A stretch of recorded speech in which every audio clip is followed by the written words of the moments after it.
السلام علیکم ویورز، میں شکیل آپ کو اپنے چینل شکیل پردیسی ولاگز پہ خوش آمدید کہتا ہوں۔ آج جو اپڈیٹ میں آپ کے ساتھ شیئر کروں گا وہ یہ ہے: ویکسین نہ لگوانے والے غیر ملکیوں پر کتنا جرمانہ۔ ویکسین کا نیا مرحلہ 12 سے 18 سال کے افراد کو فائزر ویکسین لگے گی۔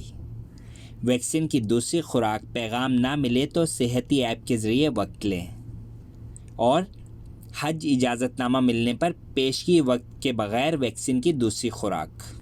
سعودی وزارت داخلہ کے ترجمان کرنل طلال الشہلوب نے کہا ہے کہ ویکسین نہ لگوانے والے مقیم غیر ملکیوں پر جرمانہ عائد نہیں کیا جاتا، تاہم مقررہ SOPs پر عمل کرنا ہر ایک کی ذمہ داری ہے تاکہ معاشرے کو اس وبا سے محفوظ رکھا جا سکے۔ ویب نیوز آجل کے مطابق ترجمان وزارت داخلہ نے منعقدہ ہفتہ وار پریس کانفرنس میں مزید کہا کہ 1 اگست سے عوامی مارکیٹوں، سرکاری اور نجی دفاتر جانے کے لیے ویکسینیشن بنیادی شرط ہوگی۔ ویکسین نہ لگوانے والے سرکاری اور نجی اداروں، اسکولز اور شاپنگ مالز وغیرہ میں داخل نہ ہو سکیں گے۔ ویب نیوز سبق کے مطابق کرنل طلال الشہلوب نے مزید کہا کہ مملکت میں کرونا کی وبا کے آغاز سے اب تک حکومت کی جانب سے بہترین حکمت عملی پر عمل جاری ہے، جس کے مثبت نتائج سامنے آئے ہیں۔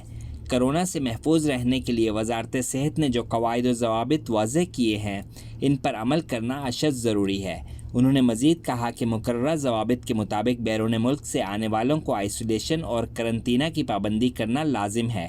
ایسا نہ کرنے پر 2 لاکھ ریال اور 2 برس تک قید کی سزا دی جا سکتی ہے، یا دونوں سزائیں بیک وقت بھی دی جا سکتی ہیں۔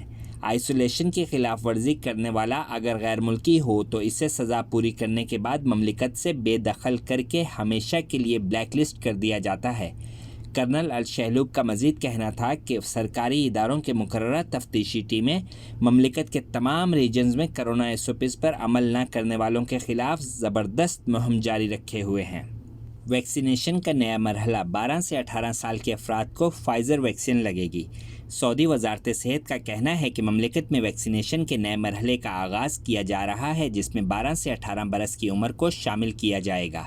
سعودی خبر رساں ایجنسی SPA نے وزارت صحت کے حوالے سے مزید کہا کہ فوڈ اینڈ ڈرگ اتھارٹی کی جانب سے 12 سے 18 برس کی عمر تک کے لیے فائزر بائیو این ٹیک ویکسین کو منظور کر لیا گیا ہے۔ ویکسین کی منظوری سے قبل اس عمر کے لیے ویکسین کے تجربات کیے گئے جو مکمل طور پر کامیاب رہے۔ تجربات میں یہ بات سامنے آئی کہ مذکورہ عمر کے لیے بھی ویکسین مفید ثابت ہوتی ہے۔ سعودی شہری اور مقیم غیر ملکی اپنے 12 سال سے 18 سال تک کی عمر کے بچوں کو کرونا ویکسین لگوانے کے لیے توکلنا ایپ کے ذریعے وقت لے سکتے ہیں۔ آجل ویب سائٹ کے مطابق توکلنا ایپ انتظامیہ نے کہا ہے کہ مذکورہ عمر کے افراد کی ویکسینیشن کے لیے وقت دستیاب ہے۔ سربراہ خاندان یا مذکورہ عمر کے افراد خود توکلنا میں کرونا ویکسین کے آپشن پر کلک کر کے مناسب وقت اور مرکز کا انتخاب کر سکتے ہیں۔ واضح رہے، وزارت صحت کا کہنا ہے کہ مملکت کی 70% بالغ آبادی کو ویکسین کی پہلی خوراک دیے جانے کے بعد اب 50 برس اور اس سے زائد عمر کے لوگوں کے لیے ویکسین کی دوسری خوراک دینے کا آغاز کر دیا گیا ہے۔ ویکسین کی دوسری خوراک کے حوالے سے وزارت صحت کا مزید کہنا تھا کہ دوسری خوراک کے لیے عمر کا تعین مرحلہ وار کیا جائے گا، جو ویکسین کی آمد کو دیکھتے ہوئے مقرر کی جائے گی۔ سعودی وزارت صحت نے کہا کہ 40 سے 50 برس کی عمر کے افراد کو کرونا ویکسین کی دوسری خوراک 2 ہفتوں میں دی جائے گی۔ وزارت صحت کا کہنا ہے کہ گزشتہ 24 گھنٹوں کے دوران مقامی شہریوں اور مقیم غیر ملکیوں کو 1 لاکھ سے زیادہ مزید خوراکیں دی گئی ہیں۔ وزارت صحت نے 17 دسمبر 2020 کو ویکسین مہم کا پہلا مرحلہ شروع کیا تھا، جبکہ دوسرے مرحلے کا آغاز 18 فروری 2021 کو کیا گیا تھا۔ نئے مرحلے میں مملکت بھر میں ویکسین سینٹرز کی تعداد بڑھا دی گئی تھی۔ ویکسین کی دوسری خوراک پیغام نہ ملے تو صحتی ایپ کے ذریعے وقت لیں۔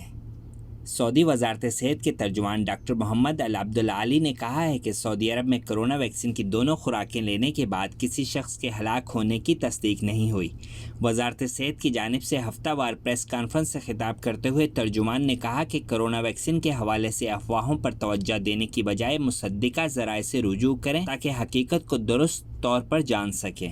انہوں نے مزید کہا کہ عالمی ادارہ صحت نے سعودی عرب میں کرونا کی وبا کے حوالے سے کیے جانے والے اقدامات کو سراہا ہے اور بہترین انتظامات قرار دیا ہے، جو ہمارے لیے باعث فخر ہے۔ محمد عبدالعالی نے کرونا سے بچاؤ کے لیے مقررہ ضوابط پر عمل کرنے پر زور دیتے ہوئے کہا کہ کرونا سے بچاؤ اور اس سے محفوظ رہنے کے لیے جہاں مقررہ SOPs پر عمل کرنا ضروری ہے، وہاں ویکسینیشن بھی انتہائی اہم ہے۔ سیزنل ویکسینیشن کے حوالے سے ترجمان صحت کا کہنا تھا کہ کرونا ویکسین کسی بھی طرح موسمی ویکسین پر اثر انداز نہیں ہوتی۔ اس کا مطلب ہے کہ جو افراد اس سال حج کا ارادہ رکھتے ہیں وہ موسمی انفلوئنزا ویکسین لگا سکتے ہیں، جو حج پر جاتے وقت لگائی جاتی ہے۔ ویکسین کی دوسری خوراک کے حوالے سے ترجمان کا کہنا تھا کہ 50 یا اس سے زائد عمر کے افراد کے لیے ویکسین کی دوسری خوراک سینٹرز پر مہیا کر دی گئی ہے۔ ویکسین کی دوسری خوراک کے حوالے سے ترجمان کا کہنا تھا کہ 50 یا اس سے زائد عمر کے افراد کے لیے ویکسین کی دوسری خوراک سینٹرز پر مہیا کر دی گئی ہے۔ اگر کسی کو سینٹر کی جانب سے پیغام نہیں ملا تو اسے چاہیے کہ وہ صحتی ایپ کے ذریعے ویکسین لگانے کا وقت حاصل کر لے۔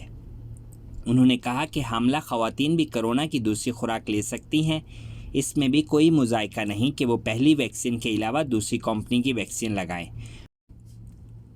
حج اجازت نامہ ملنے پر پیشگی وقت کے بغیر ویکسین کی دوسری خوراک۔ سعودی وزارت حج و عمرہ نے کہا ہے کہ وہ افراد جنہیں حج اجازت نامہ جاری ہو چکے ہیں وہ پہلی فرصت میں کسی قریبی ویکسینیشن سینٹر جا کر ویکسین کی دوسری خوراک حاصل کر لیں۔ وزارت نے ٹویٹر پر بیان میں کہا کہ اجازت نامہ ملنے کے 48 گھنٹے کے اندر ویکسین کی دوسری خوراک لی جائے۔ اس کے لیے انہیں پیشگی وقت لینے کی ضرورت نہیں ہے۔ یاد رہے کہ کرونا وائرس کی وجہ سے امسال مملکت کے شہریوں اور مقیم غیر ملکیوں کو ہی محدود تعداد میں حج کی اجازت دی جا رہی ہے۔ حج کے لیے لازمی ہے کہ درخواست گزار کرونا ویکسین کی ایک یا دونوں خوراکیں لے چکا ہو، جس کی نشاندہی توکلنا ایپ پر ہونا لازم ہے، جبکہ عازمین کے لیے عمر کی حد 18 سے 65 برس مقرر کی گئی ہے۔ تو ناظرین، یہ تھی آج کی اپڈیٹ۔ اس کے ساتھ ہی اپنے میزبان شکیل کو اجازت دیجیے۔ اپنا اور گرد و نواح میں سب کا خیال رکھیے گا۔ اللہ حافظ۔